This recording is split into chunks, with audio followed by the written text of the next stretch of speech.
Good morning, wild, wild world. Time to start another day, except today I have biochemistry.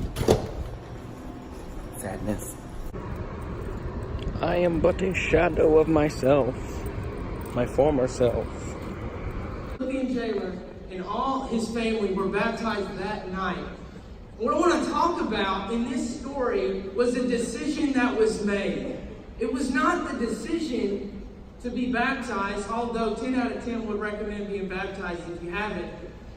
I'm talking about the decision that Paul and Silas had when the earthquake came and it released their chains. Because you best believe that they thought, oh, this is our chance to get. Because I don't know if they had heard about Peter just a couple chapters earlier getting led out of prison by an angel. I don't know if they had heard about that. I don't know if they had heard, well, actually they had heard about Israel when they were escaping Egypt, and God put this wall of fire for them to have time to escape. God had precedent to let let his people escape from captivity and from prison. So you best believe that Paul and Silas thought, oh, this is our chance to get. But they didn't. They made a choice. And let me tell you, there was nothing wrong with them running if they had. If they had ran, they would have went somewhere else. They would have preached somewhere else. They would have talked to someone else. They would have baptized other people, and it would have been fine. But they made a decision to stay because they thought, right here, right now, we can make a huge deal to the Philippian jailer. He'll want to know why. Why do we want to do this? Why do we want to stay in prison after we had just got beat earlier today? Why do we want to stay in prison? He'll want to wonder that. So they stayed. I guess any common sense I would have ran, if I'm being honest. But how does this relate to soccer?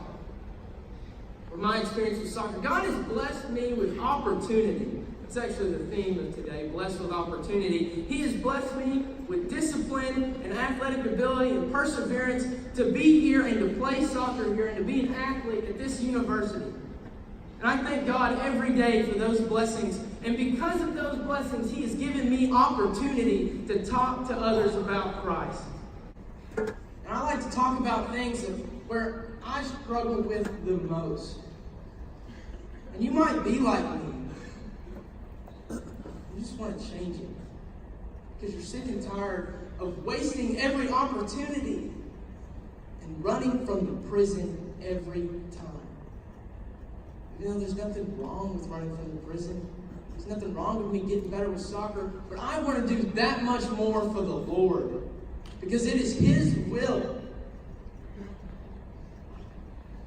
So search out those opportunities. Be creative. Paul and Silas were not in any, it's just weird to describe because any normal person would have bolted in that scenario. They would have left that prison. But they got creative and thought, oh, we can stay and make an influence on that jailer. We can have a conversation with him about God. You just have to be creative, and you will see opportunities everywhere.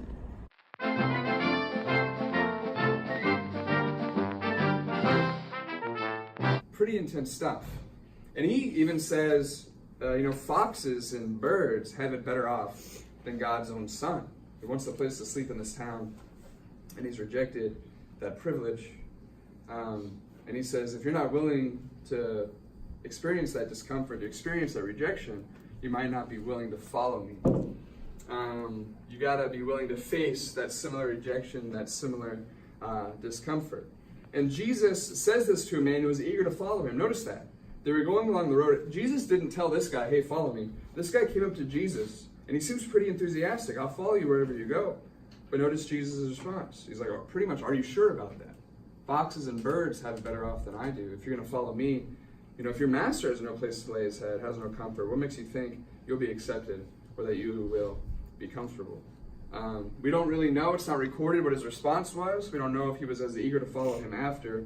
But Jesus wanted to make sure that this man knew what he was getting into. All right, friends. It's evening. We had Bible study and everything. I've just been doing homework nearly nonstop. It's extremely tiring and stressful because I have so much more I need to do. So, I just gotta breathe, make sure that I'm still resting well, make sure that I'm just still taking care of myself. So I'm gonna have me a little snack, and then I'll probably study more for marriage and family tonight. So, oh yeah. Apologies for the short vlog today. Not really much went on besides me doing tons of homework. So it's crazy, a lot of things going on, a lot of stuff on my plate. But just gotta remember to let this car pass first. And just gotta remember that, you know, I just need to be putting God first and keeping that at the forefront of my mind and not worrying about the other stuff. It doesn't matter as much. So, hope you guys had a good day. Hope you guys stay good.